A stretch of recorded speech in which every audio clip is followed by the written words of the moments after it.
We are joined by Demetrius Minor, a published author, conservative activist, new poet, or returning poet, I should say, and bonus, he is a longtime friend of mine, guys and gals.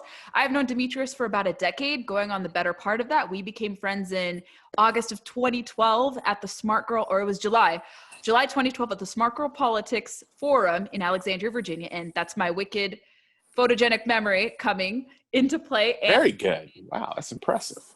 And Demetrius is going to talk about his brand new poetry book. How are you feeling, my friend? It is so good to catch up. We were talking a little bit before recording this, but it's so good to catch up with you. And I think the last time we saw each other in person was when I came down to your neck of the woods in Florida, in beautiful southwestern Florida. But life seems married happily, and your wife is lovely, and you're living in one of Thank you. It's so glad to be with you, Gab. Two old friends talking. It's funny that when you mention a decade, I'm like, wow. Almost a decade.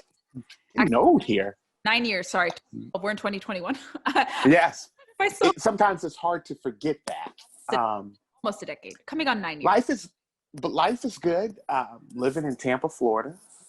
Good weather, good economy, good things happening here.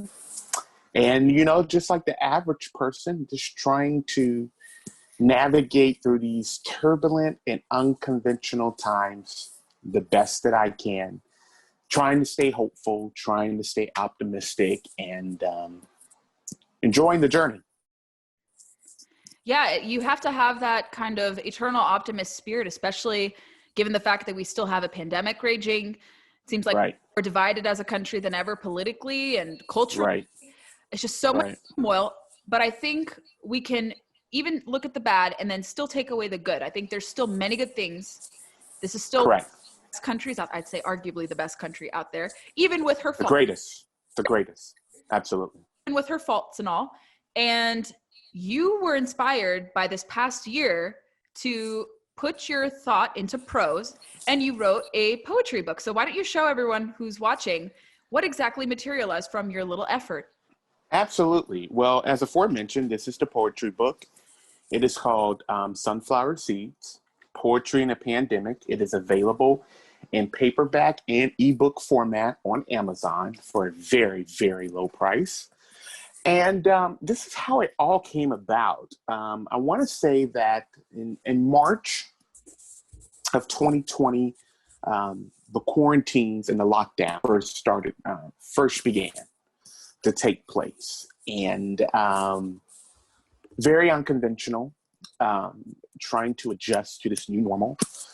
I'm a very spiritual person. I'm also a preacher and a minister. And so we had to shut down our services. Shut down the church building. And so we went to online services. And it was a little weird. Waking up, service starts at 10, crawling out of bed around 9:45. Still have your PJs on, you get some breakfast maybe, and then you turn the TV on and you have church virtually. And it was just weird, unorthodox. And then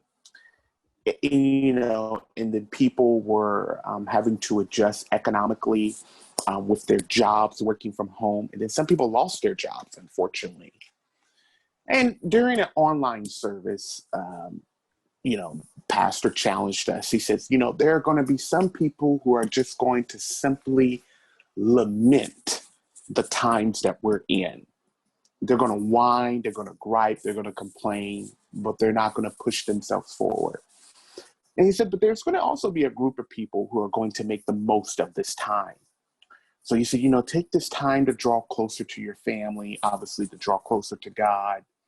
Use this time to do something constructive. And, he's just listing things. And he said, write a book.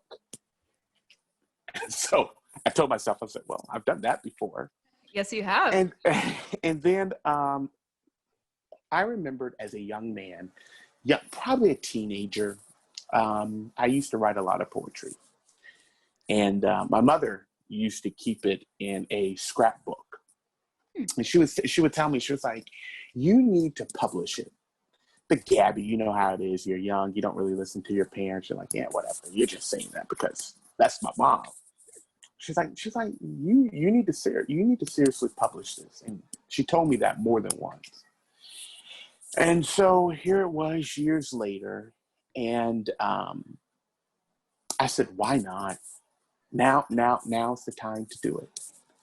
And I remember I was sitting on the couch and I looked at my wife. I said, I'm going to write a book. She just kind of looked at me like, what? Really? And I said, I'm going to write poetry. I'm going to revisit something I once done and I've put to the back burner. And I was really dusty, Gabby. I hadn't done it in years. And I sat down at the computer and I can't remember the first poem I wrote, but I remember I wrote it and I said, okay, let's do this. And that's how it came to fruition. And what topics did you explore in your poetry book specifically, for those curious? Sure. Everything, because I want people to purchase your book, obviously, but kind of Absolutely. What topics did you focus on specifically? Well, 2020, like for many people, was very tough. It was very difficult. I experienced great loss professionally. And the loss of a career, a loss of a job, caused me to spiral into depression, anxiety. And so the winter through the summer of 2020 was very tough. And so it was a roller coaster of emotions. There was fear, there was doubt, there was regret. There was also optimism. There was also hope. There was also faith. So it was the intertwining of many emotions. And so I write those emotions down. But there were also some cultural things that happened that I write about. For example, George Floyd, the racial tension that our nation experienced after his tragic killing on May 22nd of 2020. I purposely, maybe with the exception of one, as a matter of fact, I know there is one in there, I purposely avoided politics. For the reason being is that many people know me for that. And I never want to get off the perception that I'm one-dimensional. I believe that for all of us, Gabby, there's so many layers of us. And I'm like, well, people already know me for being political, so I'm going to shelve my political opinions because they can always come to me or they can message me, they can talk to me personally, they get those. But I want them to see another side of Demetrius. And I believe that vulnerability is what's going to be able to be relatable to the reader. So it's a confluence of emotions and feelings, and there are a few cultural things in there that I hit on. And I will plug in the book in the comments below and the biography. Thank you. Of course. So Thank you. People to that. I don't know if people know your personal backstory, but when we first became friends about 9 years ago, I remember hearing your testimonial about advocating for the right to life, your story. Why that really kind of cemented your views in politics. And surprised that Demetrius is a Republican too. He's open about it, obviously. And that largely inspired your activism in the pro-life movement, your involvement in Republican politics, but more so speak to your adoption story and how that obviously impacted you. Oh, absolutely. And Gabby, it totally changed my life. So at the age of 29, and I try not to be too lengthy here, at the age of 29, I found out I was adopted for the first time. And, you know, for the people who are going to be listening and watching this, you know, they're probably going to raise their eyebrows and jerk their head back and like, wow, 29. But I believe as our lives unfold, God has a purpose and a reason for everything. And so it was revealed to me that I was adopted. My biological father was someone who I thought was my uncle. So I had known him, so to speak. I just didn't know that he was my father. My biological mother was someone who had 5 kids. All 5 of us have different fathers. So statistically, the odds were against me when I was born. When I was born, she was not living a life conducive to raising a child, in and out of jail, on and off of the streets, in and out of rehab centers. A very hard, troubled life. But she made the life-changing, beautiful decision for me to be adopted. I will see her August or September of 2014. About a year or so prior to that, she was in an accident, a very bad car accident that left her paralyzed. She could not talk. She could see, she could communicate with her eyes, she could open her mouth, but she could not speak. Wow. And I had a moment with her in a nursing home in September of 2014. I took the trip there, Gabby, because I felt like it would give me closure. I felt like I needed to visibly see the woman who gave birth to me. And one of the most profound moments in my life. I can't do it justice by putting it into words. Anyways, when I went back home, I knew that would be the lone time that I would see her alive. And so we had fast forward to February the 3rd, 2015. She passed away. 2 weeks to the date of that, February the 17th, same year, my mom, who raised me, adopted me, she would pass away. So, I try to be optimistic. I try to look at it as the glass full and glass half empty, instead of the glass half empty. I said, if I would have known at an earlier age of my status, and let's just be hopeful, say I would have built a really good relationship with my birth mother, obviously losing 2 parental figures, same month, 2 weeks apart, I think that would have been a burden I would not mentally and emotionally and spiritually been able to bear. So everything happens for a reason, but I have been able to build relationships with biological brothers and sisters that I didn't know existed. I have great relationships with my nieces and nephews.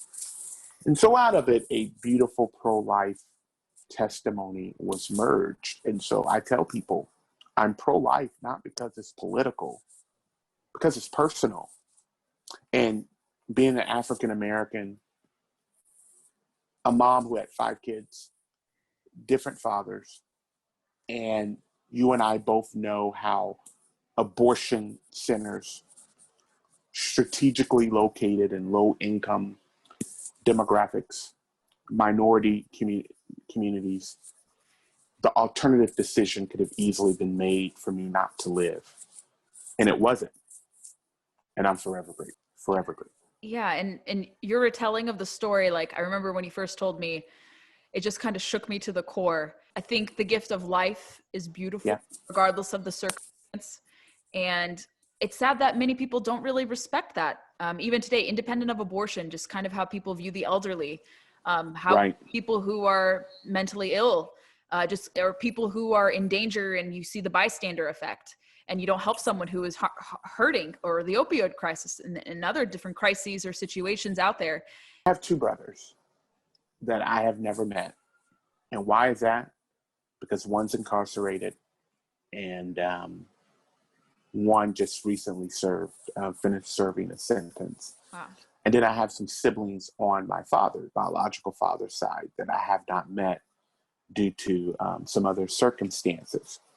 So to me, when we talk about being pro-life, it absolutely starts with the innocence of the unborn child. Absolutely. And if we don't understand this, if we don't understand and adhere to the sanctity of human life, then we're going to have difficulty grasping the meaning of the standard of living or like you just mentioned, the quality of life. But I believe as conservatives, we've been so adamant about being pro-life with the womb only that we have forgotten about the quality of life. Okay, so the child is born. Now what? And so for so long, we've been losing the culture battle because life is eventually going to be intertwined with the culture of the environment that woman or man is going to be raised in. And so we can't just look at being pro-life as just saying, okay, I'm against abortion. Great. Not just great, phenomenal. But what about the poor? What about those who felt betrayed by the criminal justice system? What about those who are the weakest and the most vulnerable among us? And so, and that's what really challenged me last year. And, I opined my thoughts in writing via poetry about how that perception has been more altered or more focused as of late. Sure. Very different approach, I would say, when it came to Black Lives Matter. I think a pretty good balanced approach. And I think you can hold both those views and protect law enforcement and then obviously care about the rights of those who may feel afflicted. And I don't know why that wasn't communicated a little bit more, but I thought you did a great job of obviously tying those two together, that you shouldn't blanket statement every single person. And we also see people not extending grace, I think, too, when mistakes happen, of course. And I'm not going to really put out any cases, but I think we don't know how to forgive people. We don't know how to assess certain situations. We don't know how to learn the facts all across the board, regardless of issue. I think people rush to judgment because it benefits them politically or doesn't benefit them politically. You're right. You're so right. I think conversations are being diminished. I mean, as freely, I mean, I could talk to a Democrat if I wanted to, and I have talked to people with different political views, but even with maybe some of our slight disagreements, and I think we mostly are in agreement 95% of the time. But even with our slight disagreements, we can have a very civil discussion about agree. And I can have that same conversation with someone on the polar opposite side too, if they're willing to have that conversation. But I feel like so much has devolved into what is happening on Twitter or what's happening here. And it's like people are uninterested in just going beyond the clickbait, going beyond the headline. People feel the need to be brash. People feel the need to be crude. And it's so easy to be a keyboard warrior. Absolutely. Yeah, you or to hide behind a fake photo, or to hide behind some anonymous ID on social media where you can just tweet out or say whatever you want and think that there will be no consequences or no ramifications to what's being said. And it's really has diminished our interpersonal relationships with people. And it's very sad to see, because it's feeding into the already toxic political cultural climate that you and I are unfortunately witnessing. And I just try to be a person to stay above the fray. It's not always easy. Difficult. I try to do. I mean, and all. I try to, I do more journalism now these days, and I sometimes have to be a little objective. I've actually tempered myself. Like, I would put out some not crazy tweets, but I would put out some red meat tweets early in my Twitter career, in my writing career. Yeah. And I stepped back and I said, like, is this really, if I have this strategy going forward, this is 2016, where I was reassessing how I wanted to present myself and my views and conservative views. And I'm like, if I'm going to just have this reactionary take all the time, like, who is it benefiting? I don't feel good about this. Like, and it's kind of cheap, and you feel like you're not really making an impact in bringing people onto the table to actually consider conservative views. And certainly it comes, you lose the followers or you don't get viral as much, but I'd rather have some dignity. And I get some good traction. I'm not complaining, but I think that so many people are attached to the sensational, whether it's on the right, the left, everywhere. I feel like that's a problem, and that causes people to ignore really important stories. Like that's, you know, me and my writing and all that. Like I try to cover stuff that's very different. Sometimes Right. I follow the news cycle. You talk about different interesting subjects too, and this confluence of culture and politics you always have. And I feel like people get so suckered into what's happening in DC, these little tiffs that people have, or they pay attention to really divisive groups or grifting operations. We saw the Lincoln Party looks like to be collapsing. And today, with it being Lincoln's birthday, it's an interesting thing. And obviously, Very fitting. yeah. And, you know, why don't we talk about politics too, and kind of the future of the Republican Party? I keep hearing about these different diagnoses and kind of these obituaries. I've heard this for many years. I heard this after Romney. I heard this after 2016. I heard this numerous times. I feel like it's cyclical. They always say Republicans are going to die. It's horrible. Who do you see as kind of emerging to unify all the different factions? Establishment, Trump supporters, traditional conservatives. And what issues do you think in your mind will win? I mean, in Florida, there was a template with DeSantis. He won with school choice when people didn't think he would win the governor's race. And what other kind of cases? Absolutely. Too, but 100,000 Black women voted for DeSantis because of school choice. Yeah. But what's your kind of, I know I was kind of rambling on that, but what's your worldview on that? And should the party be discounted? What can it learn? And obviously efforts, I mean, obviously without rehashing some of the country, but what It's a $1 million question that I don't know if I have a concrete answer for you, but I will tell you this much. I think there are still some factors that are unseen. I will say from a state and local government perspective, I think things are looking better for Republicans than anticipated. I think a clear indicator of the 2020 election was that the American people were exhausted by Trump's personality, but they were willing to embrace his politics, which was why the Democrats did not have the trifecta that they thought they was going to have. Now, they do.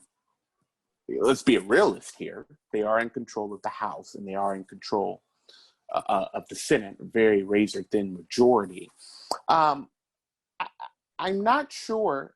It appears that former President Trump is still the face of the Republican Party.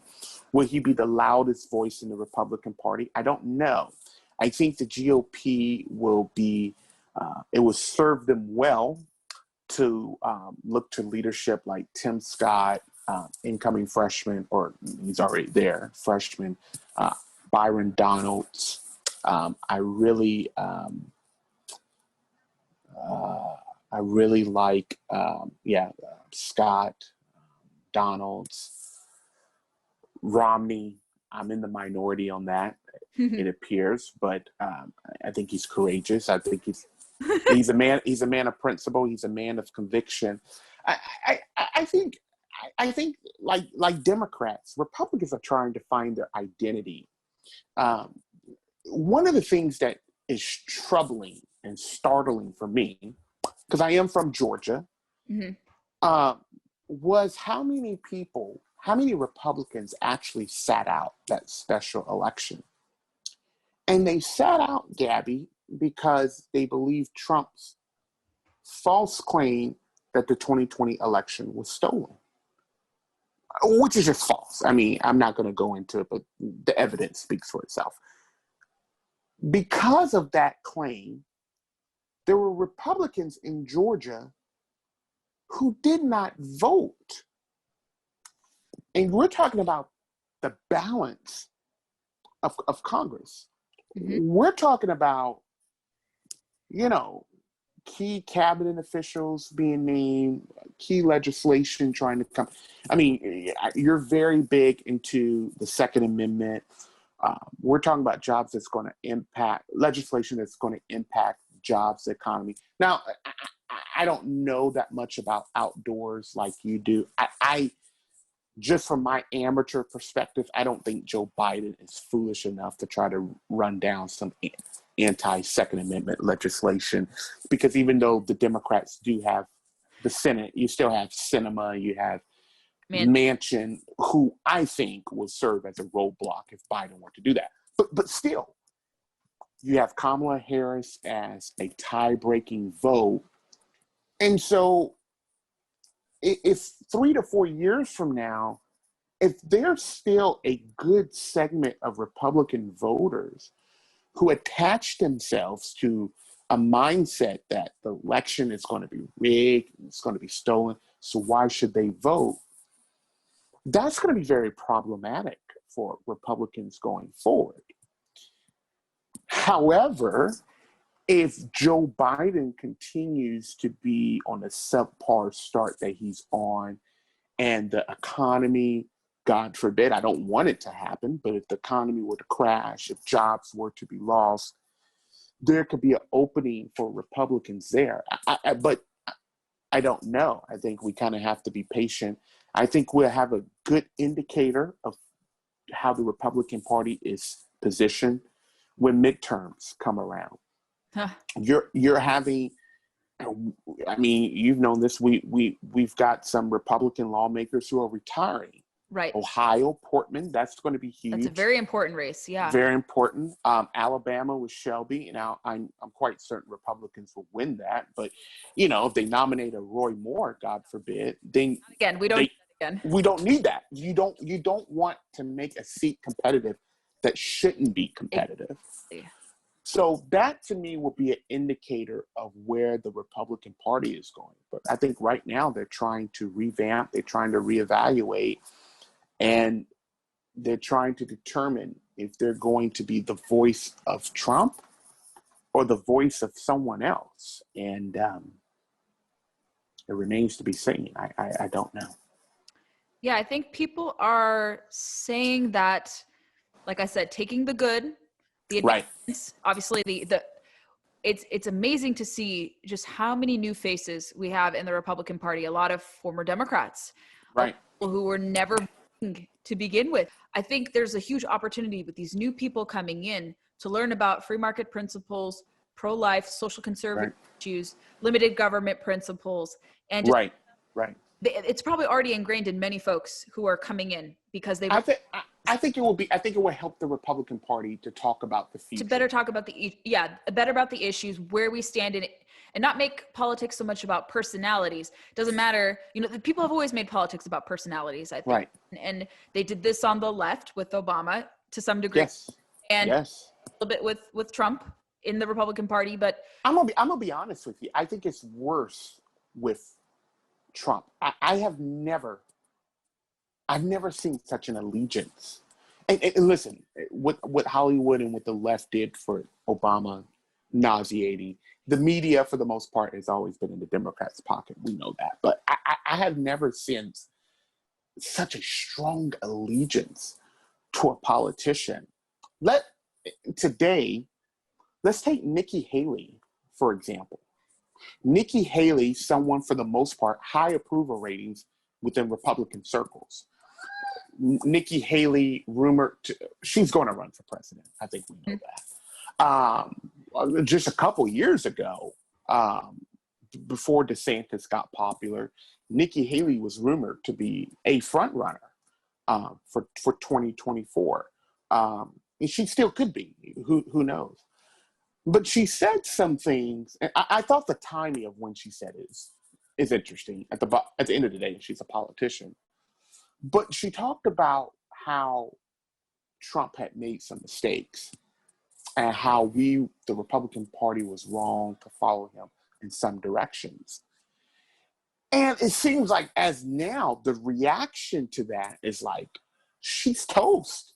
Like, oh my, like, people are done with her. Now, maybe I'm wrong, but for someone who I thought was a very good governor of South Carolina, for someone who I thought was a good UN ambassador, one of the few people, Gabby, who left the Trump administration on her own terms and faced no backlash from the president or his team. And yet, the moment she said something critical or something constructive of the previous administration, it's like the right crucifies her. And so I'm thinking, I'm like, well, maybe she would have been better said to just talk about the future and to not let her opinions of Trump be heard or voiced. I don't know. But as Republicans are trying to navigate their way forward and to find out what type of messaging they want, these are some of the conflicts and the problems that they're going to have to learn to grapple with. And we'll see which person emerges as the person who is the non-Trumpian, but can still appeal to Trump's base with his politics and his policy stance. Yeah, he, love him or hate him, he did bring a lot of people. And I say appeal, I would go to different places and I would see that, the love and admiration people had for him, because it is true, people felt very lost. And I empathize with that, even if I don't necessarily agree with all the rationalization. Right. I have friends who said I was so hopeless before he came to office, and I had an interest in politics, or policies helped me go from having multiple jobs to one job, one high-paying job. Right. I can see the appeal with that, and I think igniting kind of a fire in wanting to have more things done in the United States. And you could there's much to criticize about tariffs and whatever, but I think awaken people to, let's say, the pressing problem with China, which I think was a long time coming. I think we needed to have that discussion. Does it mean you retreat from free market economics? Not necessarily. No, I think you can support decoupling from China and still support free markets, and it can still benefit people. I just think you have cronyism and all these other interferences. It's the government essentially that has kind of lowered people's morale and the trust in the free market, and it's been perverted in a sense. And that's why we see populism, which we could talk about at another time. We're going to find a conflict between populism and traditional conservatism. And I think that's going to be really interesting to observe, because can that really stand on its own, populism? Because we've seen populist movements in the past historically, and they don't really last long because people can't really coalesce behind ideas with it. Not to say that, having like an American-centric type conservatism, we are pretty American-centric. We're always about supporting our interests, of course, and maybe certain things can be fine-tuned a little bit, but it doesn't mean you completely upend what conservatism is. But correct. But with Nikki Haley, I've seen people, and I have people on my social media feed who love her and people who hate her. And my opinion of her, I don't really know what to make of her. Like, I don't dislike her, and I don't try to hero worship.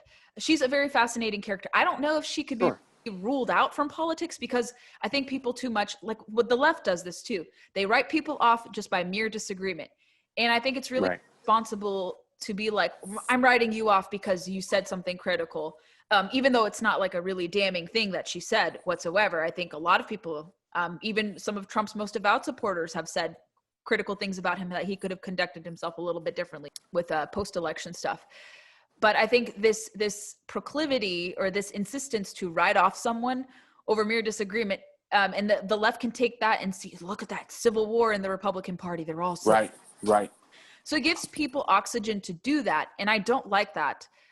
Even though, like, I've always had tussles with the establishment, but I have friends that are part of the establishment. I'm obviously more conservative leaning, and I think you can be both. I think you can work in the party structure and be super conservative, and you can have it you could have it like kind of cross post. Yes. I guess my question is, what is establishment?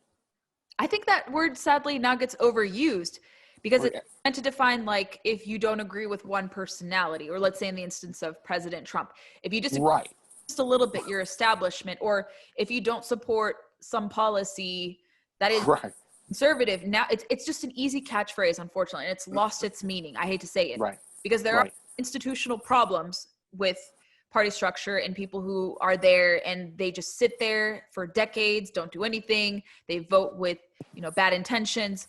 And there are some problems, and that's why Trump emerged in 2016, because people were just sick of conventional Republicans.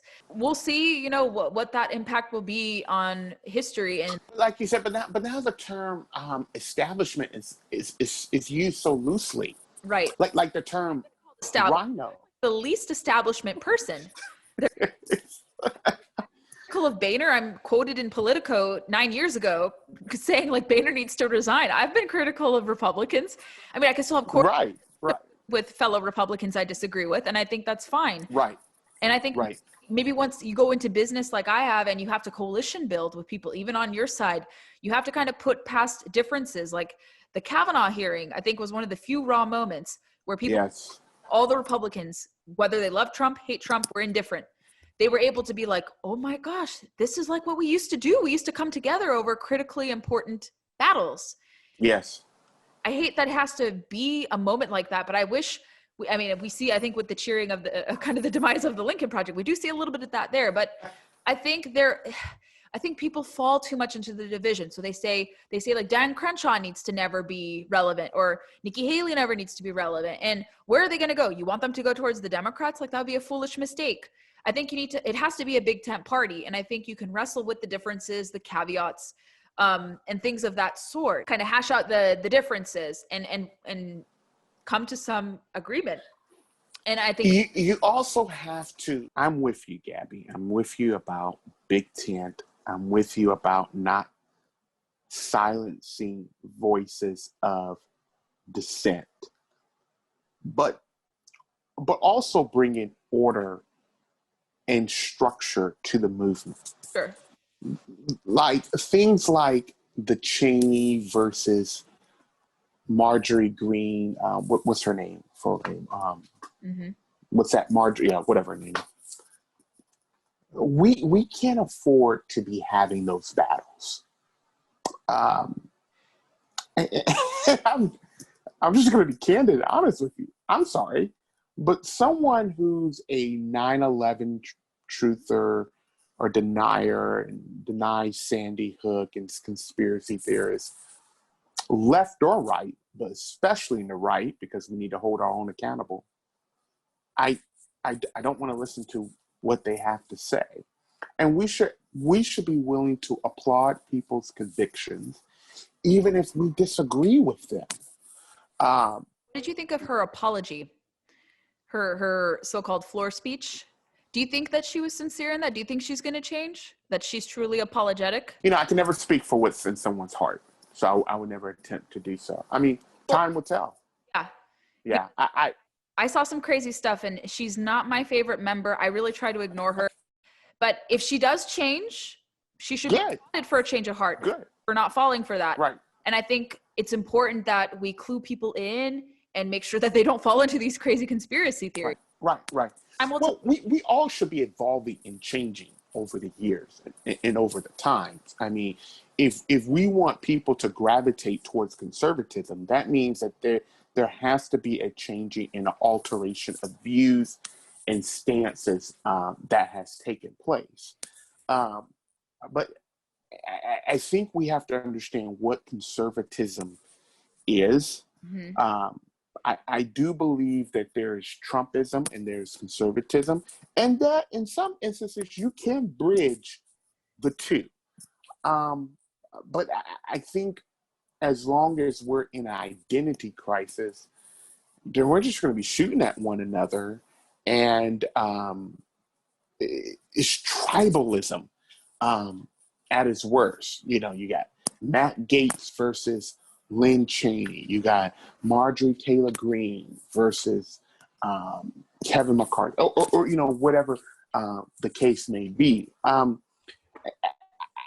Like for one, Mitch McConnell was applauded as the Senate Majority Leader, and McConnell was great. Yeah. Trump's judges got voted in because of McConnell. Yeah. And McConnell knows how to navigate. He did his job very well. Right.